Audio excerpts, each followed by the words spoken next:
नमस्कार दोस्तों, मेरा नाम है परवीन और आप सबका कीप लर्निंग सेंटर में स्वागत है।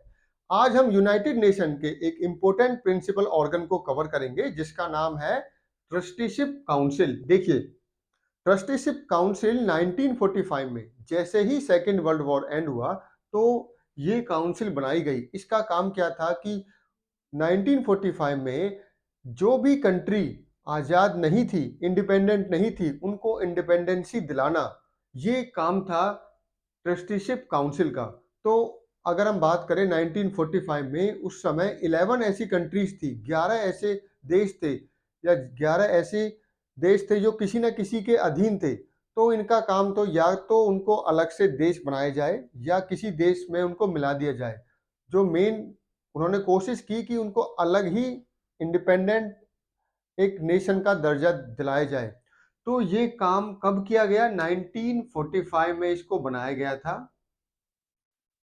उस समय 11 कंट्रीज ऐसी थी जो इंडिपेंडेंट नहीं थी, तो इनको ये काम दिया गया कि आपको इनकी हेल्प करनी है इंडिपेंडेंसी गेन करने में। ठीक है, तो हम देखते हैं कि 19 अब देखिए, इन जो ये 11 कंट्रीज हैं, इन्होंने 1994 तक इंडिपेंडेंसी गेन कर ली थी। ठीक है, तो 1994 तक ये देश आज़ाद हो चुके हैं। तो अब इस काउंसिल का क्या काम है? तो ये 1994 में ये इसका ऑपरेशन डिसमिस कर दिया गया। ठीक है, देखो, काउंसिल को सस्पेंड नहीं किया गया है, वो अभी तक है। बट जैसे ही लास्ट 11th कंट्री, ठीक है, जैसे ही 11वीं कंट्री आज़ाद हुई तो इसके ऑपरेशन को सस्पेंड कर दिया गया और इनसे बोला गया कि एनुअल मीटिंग्स अब नहीं की जाएंगी। मीटिंग तब की जाएगी जब इसकी जरूरत होगी। ठीक है, तो वन बाय वन सभी पॉइंट्स को समझाते हैं। तो पहले इसकी फॉर्मेशन देखिए, फॉर्मेशन कब की गई?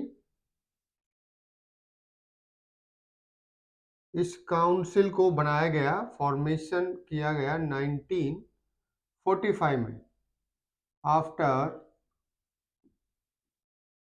Second world war 2।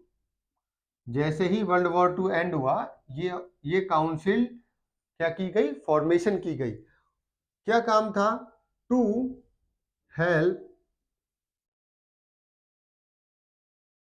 Help countries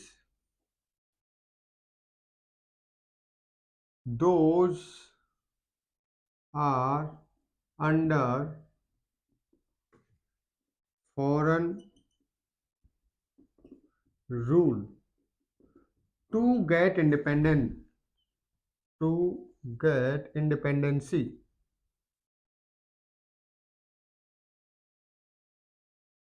जो कंट्री किसी फॉरेन रूल का मतलब है जो किसी देश के गुलाम थे, उनकी हेल्प की जाए आजाद होने में। ठीक है, तो उस टाइम कितनी कंट्री थी? एट दैट टाइम, कौन से टाइम? 1945 में 11 कंट्रीज वर अंडर फॉरेन रूल। 1945 की बात की जाए, सेकेंड वर्ल्ड वॉर के टाइम जैसे ही वो एंड हुआ, तो 11 ऐसी कंट्री थी जो किसी ना किसी देश के अधीन थी, जो किसी ना किसी देश के गुलाम थे। तो कब ये आज़ाद हुए? तो ये जो ट्रस्टिव काउंसिल बनाई गई, इनकी हेल्प करने के लिए बनाई गई, तो देखा गया कि 1994 तक, 1994 तक ऑल कंट्रीज गेट इंडिपेंडेंसी।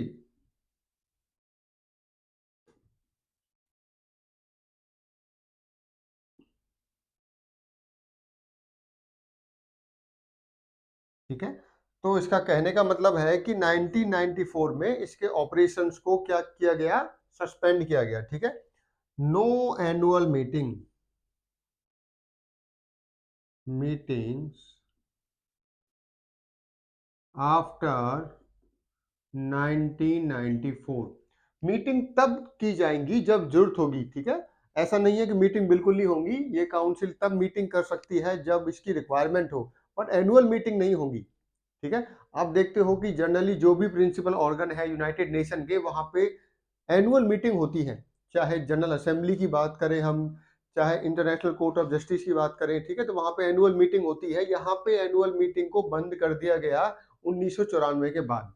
तो अगर आपसे पूछते हैं कि वो लास्ट कंट्री कौन थी जो कि 1994 में फ्रीडम जिसको मिला, तो वो पलाऊ था। कौन सा था? पलाऊ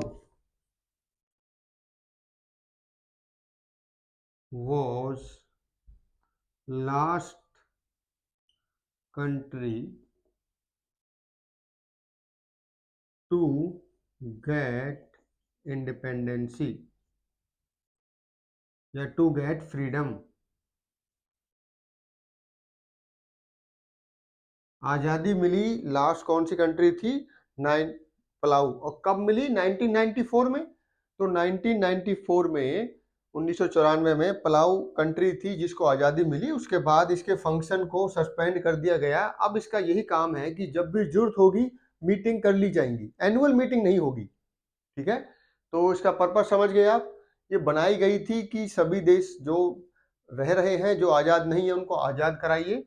ठीक है, जैसे ही इंडिपेंडेंसी मिली इसके ऑपरेशंस को हमने सस्पेंड कर दिया। तो आपको यूनाइटेड नेशन क्या होती है वो हम प्रीवियस लेक्चर में समझ चुके हैं। यूनाइटेड नेशन के 6 प्रिंसिपल ऑर्गन्स होते हैं, वो भी हमने कवर कर लिए। अब हम इसकी एजेंसीज को देखेंगे। ठीक है, कौन कौन सी एजेंसीज हैं, तो वो हम नेक्स्ट लेक्चर में स्टार्ट करेंगे। Thank you.